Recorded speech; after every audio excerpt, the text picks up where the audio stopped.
What is good? What is good? Welcome back to Beautifully Made Podcast, where we talk all things faith, young Christianity, and mental health. I am your host, Jayla. I hope you're doing well on today. So, today, y'all, we are going to be talking about a little bit of mental health and a little bit of this, a little bit of that. And I'm just gonna put my own little testimony in there as well. So I hope you enjoy. So the title is this: Joy is Coming. I want to encourage you, to anybody who is going through a situation, a trial, a tribulation, a hard time, anything of that nature. I want to remind you that joy is coming. Joy is coming. Just like the scripture of Psalms 30:5, weeping may endure for a night, but joy will come in the morning. Joy is coming. Okay. I know that you're struggling through a very hard time. You're going through a lot. You may be suffering from depression, anxiety, suicidal thoughts, things of that nature. I want to share my testimony to you, and I want to show you that I am living proof that God is a man he's a mind regulator, he's a heart fixer, and he showed me my worth, and I want him to show you yours. Okay, so let me give you a little bit of background on my depression. First of all, I am a very strong advocate for mental health. I just want to put that out there. I believe mental health is very important. You are important. Don't think because you got a lot on your plate that you don't matter. You definitely matter. How you feel, how you love yourself, it matters. Because when you pour into yourself, you're able to pour into other people. Like the saying says, you can't pour from an empty cup. So my depression basically started when my mom got really, really sick. She had a stroke back when I was in elementary school. And basically my whole family's world turned upside down. Me, my brother, my father, my mother, everything just turned upside down. My dad, he ended up being the only one that could work. And also, he had to go to the hospital after he got off, and he was constantly in my mom's side and her bedside. And for me, I had to grow up fast. I was in the third grade. My brother he's 5 years younger than me. So I had to make sure he got on the bus every day. I had to make sure he ate breakfast, just, helping my dad out. My grandparents helped us out as well, but, I definitely had to be an adult really fast. My mom, the stroke was really bad. It messed up her speech and her walk. Thank God that she is so much better than where she used to be. She had to walk again. She had to learn how to talk certain words again. So I just thank God for keeping her. So that kind of started, my depression. I got really sad because I didn't know what was going on with my mother. I didn't know what was happening, what was going on. We were literally just going day by day by day by day. So I would say when I was in school, I wasn't really focused in school. I wasn't doing well in school. I wasn't passing all my classes. It was points where I was even afraid to show my dad my bad grades because, he was going through so much. And I was like, why? I don't want to feel like a burden to my father. So of course my grandma helped us out as well. But my depression got really, really bad when I ended up in high school. I was bullied from the time I was in freshman year to the time that I was a senior. Me and my family actually moved from one place to another my freshman year of high school, the summer before I was starting school. And let me tell you, it was a lot. Moving from a different environment, moving to a different place, to a different area that I've never been into. We were closer to my grandparents, which was awesome because I love my grandparents, but I still didn't like it because these, being around certain people, and then you have to, everything just switches, and then you have to go and be around some other people, and it's just like, uh-oh. I already had low self-esteem. I already didn't really like the way I looked, but going to that bus stop and going to that school was very difficult for me. I was bullied at the bus stop, so I was bullied so bad to the point where I stopped going to the bus stop. So I would sit by my house door and I would wait for the bus to drive past, and I would literally just walk over there, and by the time I get there, my bus would be there, so I don't have to entertain or be around anybody. I could just get on the bus. I always slept by myself. I didn't bother nobody. The bus driver was really nice to me. But other than that, I was just doing my own thing in my own little circle, in my own little mind, listening to my music, minding my business. But as times went by in my high school career, my dad, he used to make sure, we were taken care of. He would buy Christmas gifts and things of that nature. And when I got new stuff, people wanted to touch my things and people wanted to be nice to me again. And let me tell you, I was so low self-esteem that I let people take advantage of me, take advantage of what I had to offer instead of just being my friend. I was bullied for the clothes that I wore. I wore these green pants one day and I was terrorized in front of the whole class, and it was embarrassing. I never wore those pants ever again. And I also wear a jacket every single day. It was my security blanket. It was where I felt comfortable. I didn't feel like I was going to be judged, or I felt like I was smaller because I thought I was huge. I thought I was fat. I thought I was ugly, and it was bad. It was really bad. I take bullying very seriously. I do believe that it needs to be a lot of change when it comes to how teachers handle it. I didn't know teachers really stood up for me, except for one, and that was my senior year. But other than that, teachers knew what was going on, but it's like they were afraid to do something about it. Bullying really got bad and depression really got bad. I started coming home and I was just mind my business, come home, go in my room, listen to my music, cry if I needed to, if I had a bad day. Also, my home life wasn't always the best either. Me and my parents, we didn't get along all the time. Me and my mom, we didn't have the greatest relationship. It's not like I could go to her and simply talk to her about things that were going on because, being African American parents, I think they were just trying to survive and the best way they could. So nobody asked each other about feelings. Nobody asked each other about how are you doing in your mind? How are you doing mentally? Nobody asked those questions. Therapy wasn't a conversation at the table, or who did this at school wasn't a conversation at the table, so it was different. So, and I'm also the rebel of the family. I am the one who I stood up for myself. I stood up for myself at home, but I didn't know how to stand up for myself at school. And when my father, me and him are literally twins, me being the firstborn and me literally being twins to him. I stood up to him because I felt like, everybody can't tear me down. I'm gonna stand up for myself. And I used to get in trouble a lot, and it was so much. And I just hated being at home. I hated being at school. It's like some days where I literally was like, I asked God, like, why me? Like, why do I have to go through these things? Why do I have to face these things every single day? I didn't know God as much as I know now. My mom introduced me and my brother to God ever since the day we were born. I mean, we're a church family and things of that nature. So I knew who God was, but I didn't know who he was. Take that.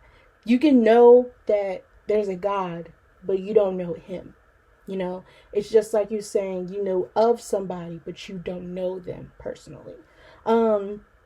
So I didn't, all I knew is if I prayed God on my knees, then maybe things would get better. So I didn't realize this until later, that God actually brought me through those really, really tough days where I wanted to end my life, where I didn't want to go to school the next day. It was nights where I got on my knees and all I could do was cry. And I just cried out to him and I said, God, if you're listening, please just get me through this day. Please just get me through this week. Please just get me through this weekend. And by all means, he was there, but, and he was there the whole time. He was there, and he kept me through and guided me through and got me through each and every trial and tribulation and each day and got me through graduation. And it was amazing. At the time, I didn't know that God was actually getting me through all these things. So I do want to put emphasis on weeping may endure for a night.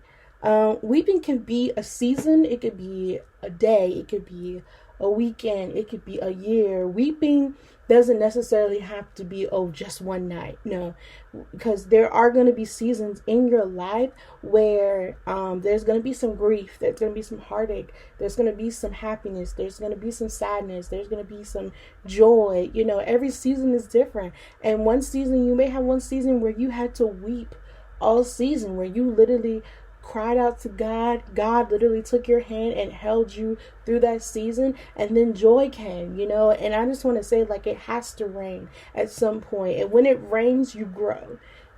Look at your weeping season as your growing season.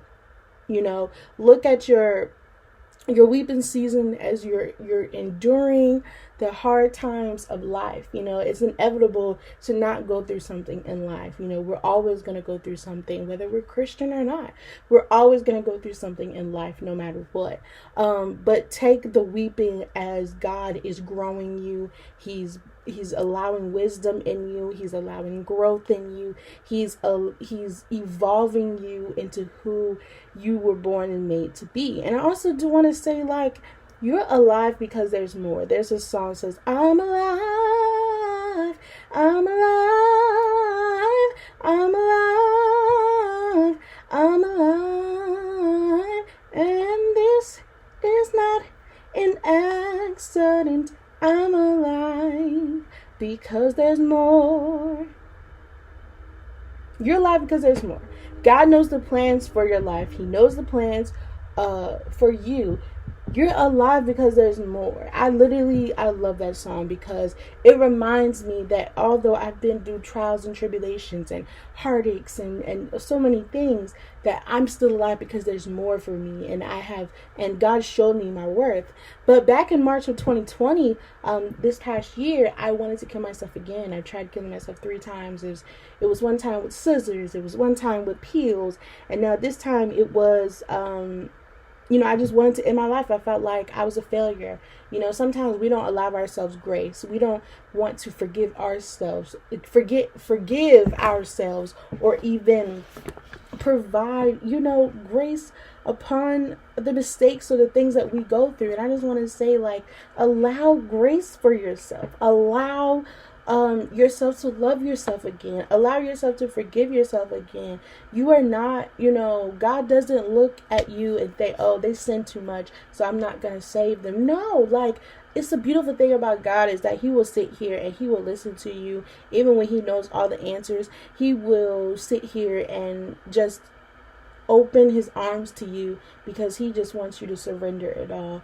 So back to March 2020, I tried killing myself, but something told me to get on my knees and just cry out to God. And that's what I did. I got on my knees. I cried out. And I was like, God, I'm tired. I'm tired of being negative. I'm tired of being heartbroken. I'm tired of being hurt. I'm tired of going through this. I'm tired of going through that. And the thing is that it wasn't that I want everything to go. It is. I wanted everything to go away, but God gives us the strength to endure the hard times. And I literally had to be like, God, I want your strength. I can no longer lean on my strength anymore. Sometimes we lean on our strength and then we wonder why we're burnt out. But we have to ask God, I want to lean on your strength. And that goes by the scripture of Isaiah 41:10. Like, God will provide you the strength. And, it says, fear not, for I am with you. Be not dismayed, for I am your God. I will strengthen you. I will help you. I will uphold you with the righteous right hand. God is basically saying, like, I got you. You will not fail. You will not. It's victory upon you. I got you. And then I also want to say that God gives us mercy and grace every single day. So 2 Corinthians 12:9 says, my grace is sufficient for you, for my power is made perfect in your weakness. My power is made perfect in your weakness. My power is made perfect in your weakness. You may be going through something and God uses your weakness to strengthen you. Some people use our weaknesses to destroy us, but God uses your weakness to strengthen you. He uses your weakness to Oh my gosh, like God is a man that he wants to empower you. You know, his strength is made perfect in your weakness. Don't rely on your own strength. Rely on God's strength because it is made perfect through your weakness. Okay. And when March 2020 came and I got on my knees and I surrendered, so this is what I did. I took each step day by day. The first day I prayed in the morning. I had worship time. I fasted and I read a scripture. Second day I prayed a little longer. I fasted a little longer. I worshiped a little longer. And I read my Bible a little longer. Third day I did the same thing. And I just added and added as days went by. I started small and I gradually got bigger. And the beautiful thing about it is that God doesn't need you to be perfect. He doesn't need you to know everything. You don't have to know all of the things in the Bible. You don't have to know every single word in the Bible. But he literally doesn't need you to be perfect. He just wants you to surrender. And when you surrender it all, he can give you that strength to get through those dark days, to get through those dark nights. And also, if you want to change in your life, like I wanted to change in my life, I had to be willing to change my mindset. I had to be willing to change how I handle things, create healthy habits, create healthy things to get through each and every day. You know, I had to learn those things. So I just want to tell you, like, if you really want to change, if you really want better for yourself, then you should be willing to sacrifice old habits. Be willing to sacrifice old friendships. Be willing to sacrifice your time, focusing on you. Sometimes we spend so much time helping other people, we get so burned out, we forget about ourselves. Self-care is so important. Self-love is so important. I did not love myself. I did not like myself. I didn't think I was worthy.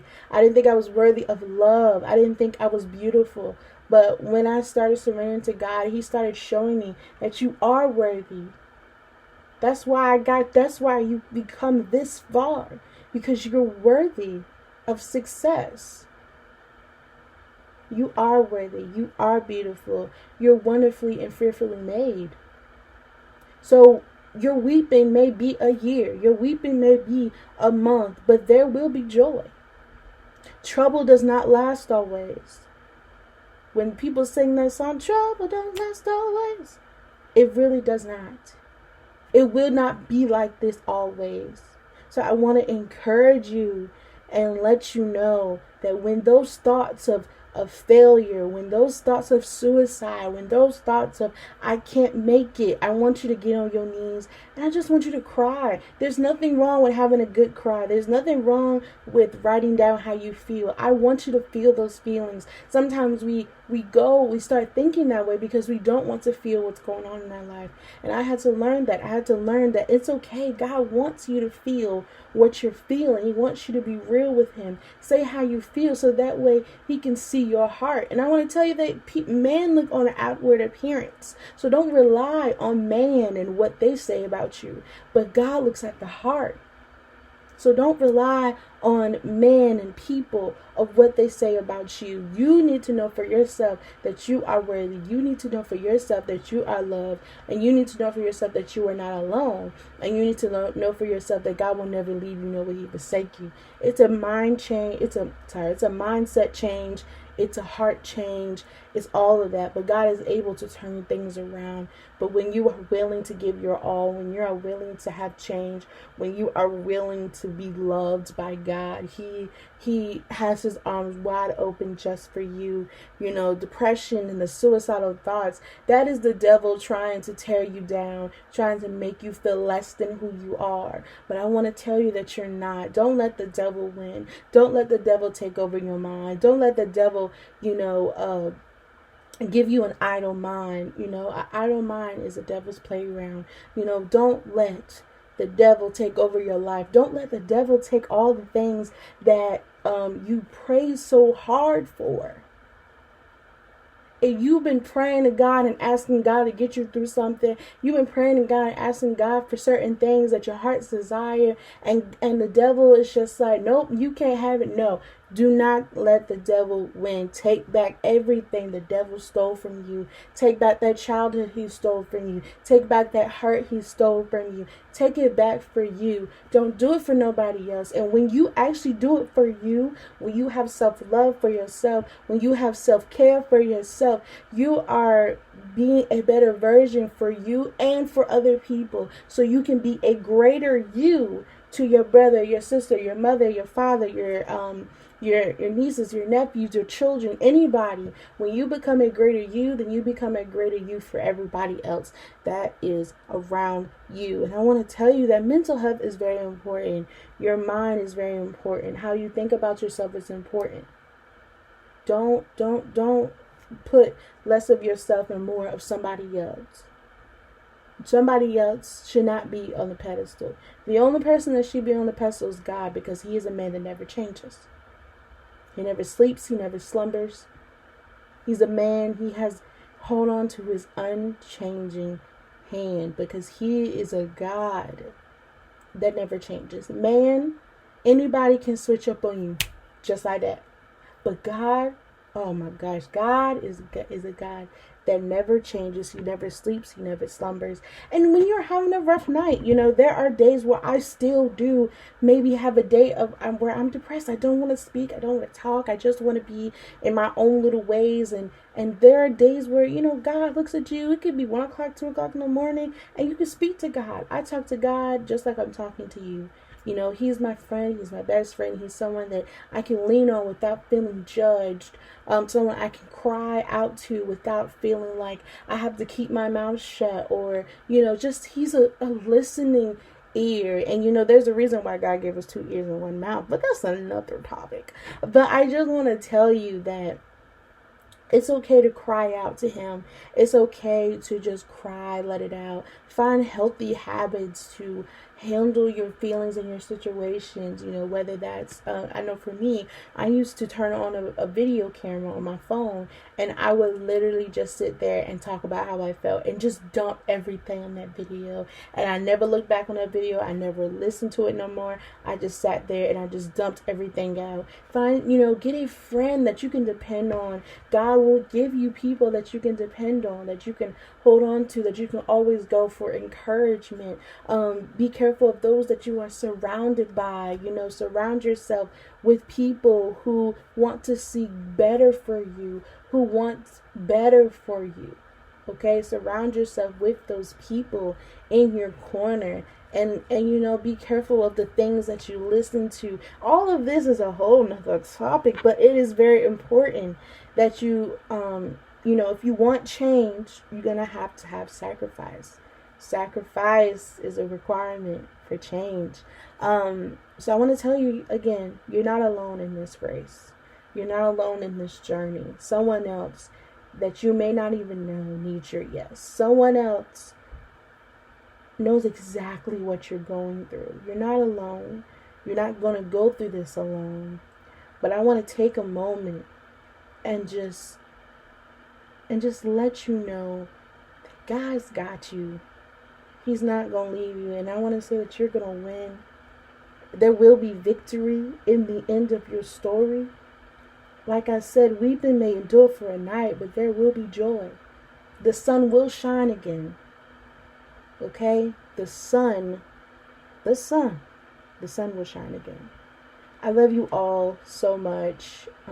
Much love.